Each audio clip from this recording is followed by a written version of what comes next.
So with CES being almost 2 weeks ago, there's quite a bit of exciting tech to be expected in the year of 2022.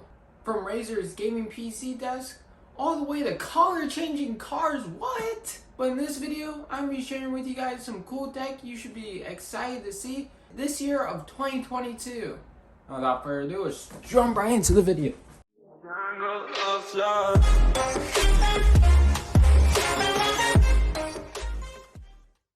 Oh, shoot. I'm wearing my work shirt. Anyways, guys, sorry about that. I just noticed I was wearing my work shirt.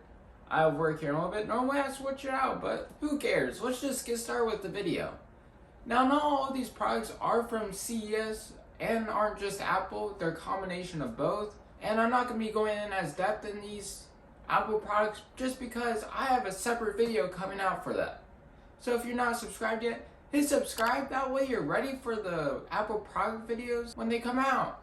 Now, the first Apple product I'm going to be talking about is the iPhone 14. Now, there's been a lot of rumors about this. I'm just going to get to the bare bones of this because I do not see them getting a flip phone or a foldable phone.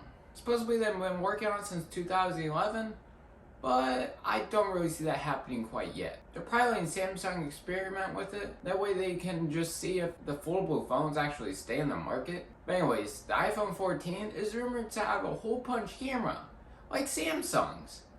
Or I've also seen that it's supposed to be pill-shaped.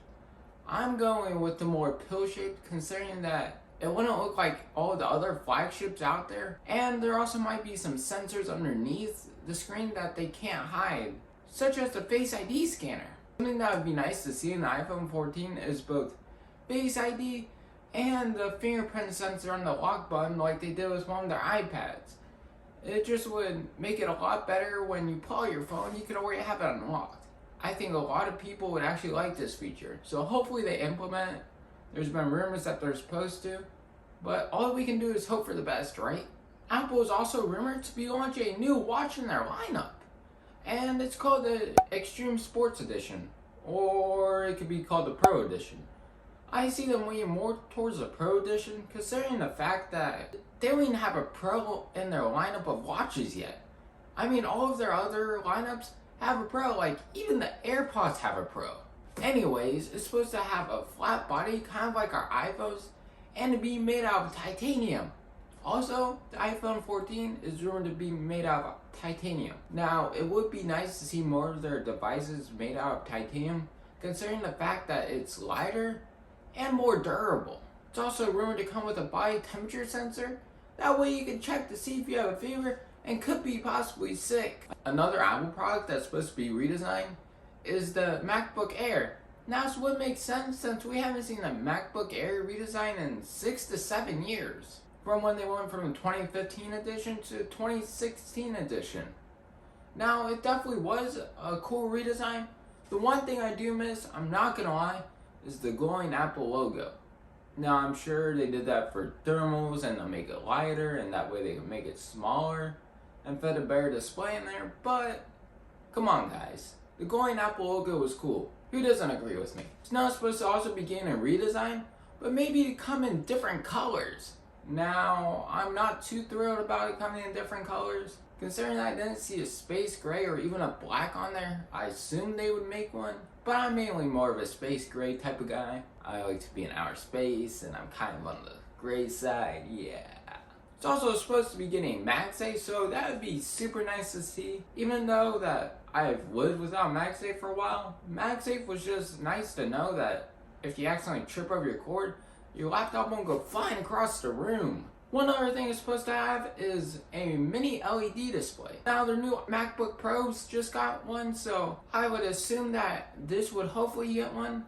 And if it does, I think they would bump up the price to probably around $1,100 to $1,200. Now, yes, it's going to make it more expensive, but what they're probably going to do is they're going to make it $1,200 at first and leave the 2020 MacBook Air at $1,000. Then after a year or two, they would discontinue the old MacBook Air and drop the price of the current MacBook Air to probably $1,000. I mean, that's what they did with the 2015 and 2016 edition. I would expect to see the same.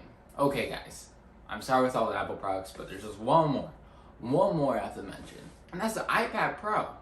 Now, the new iPad Pros just got a mini LED display and a 12.9-inch version, but it's rumored that the 11-inch version will finally get a mini LED display. Now, I don't know why they didn't do this from the get-go. Maybe they were just trying to hurry up and launch it and see how it went with the 12.9-inch iPad Pro, but I assume that they're gonna do this. It makes sense since why would they leave the little guy out of it? Come on, you gotta include everybody. But the neat thing about the new iPads is the new charging feature. They're supposed to have wireless MagSafe charging, but not just any wireless MagSafe charging. It's also supposed to be reverse wireless charging, meaning that you could put your Apple Watch, AirPods, maybe even your phone on your iPad and it'll wirelessly charge it, kind of like you see in some Samsung's devices. Now, I'm a little skeptical of this, considering that this is the first time we're seeing something like this from Apple. But I mean, it would be cool and a nice feature to see from Apple, and something they could consider in their MacBooks. I mean, it probably would drive up the price now that I think about it. But maybe they could just add it as an add-on. It'd be nice to be able just to lay your phone on your MacBook and it'll charge it. So Apple, if you're for some reason watching this, think about that if you haven't. Okay, enough of all those Apple devices. Time to get into some of the PC gaming side of things. Now, Razer is supposedly dropping a modular gaming PC desk. Yes, a PC gaming desk that's modular, meaning that you want to buy one every couple years. And the name for this is Sophia. So first off, with this desk, it's supposed to be completely customizable, even including the monitor. This PC is also supposed to have just as much performance as a desktop PC would have. Looks like you might even be able to add displays on the desk where your desk part would be at. These will include things such as hotkeys, media controls, system monitoring, and even a network monitoring display. In case you want to monitor your PC components or even your network. You can add a webcam and a mic to the desk also. There's even a touchscreen digitizer module that comes with a stylus and a control wheel. Now, this is definitely different to see in the PC market. Yes, gaming PC desks have been a thing for a while. Linus was the first person I've seen done it. TechSource has done it. And yes, it's cool, but I don't know what I think about this, considering that everything's attached to it. I just don't know how people will exactly feel about this. It's a really cool idea, and there's no release date, no pricing for it yet. That's also a huge consideration that plays in this, considering that's coming from Razer, and it's definitely going to be expensive, especially with how GPU prices are right now. I'm just wondering where the price is even going to start at on these things.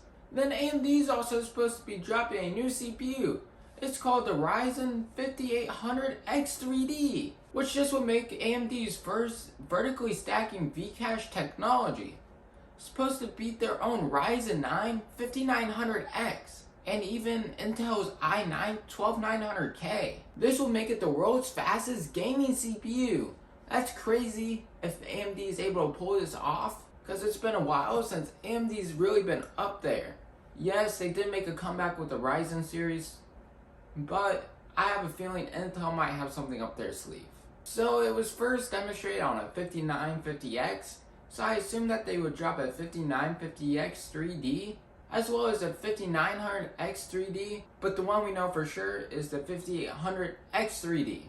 Now, this is exciting to see. It's supposed to be dropping sometime this spring. Now, this next tech product I'm about to mention is not a phone, tablet, or even a PC.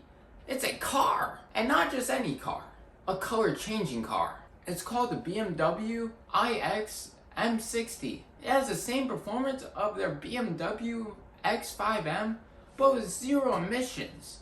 BMW says this is the essence of three worlds: the BMW i, the BMW X, and BMW M. The neat thing about this car is it uses this new technology which they call e-ink, which will allow the color of the car to be changed with just a push of a button. So let's say you got lost in a parking lot and you couldn't find your car, you'd be able to push a button and it'll flash different colors. That way it'd be easy to locate. Now, I definitely see a lot of things going wrong with this. First off, What about your insurance? Do you have to report to your insurance every time you change the color of your vehicle? Or would they just charge an absurd amount just because your car changes colors? So I didn't notice until I was editing that it didn't record the whole video. But anyways guys, if you like this video, give it a huge thumbs up. Get subscribed down below. And I'll catch you guys in the next one.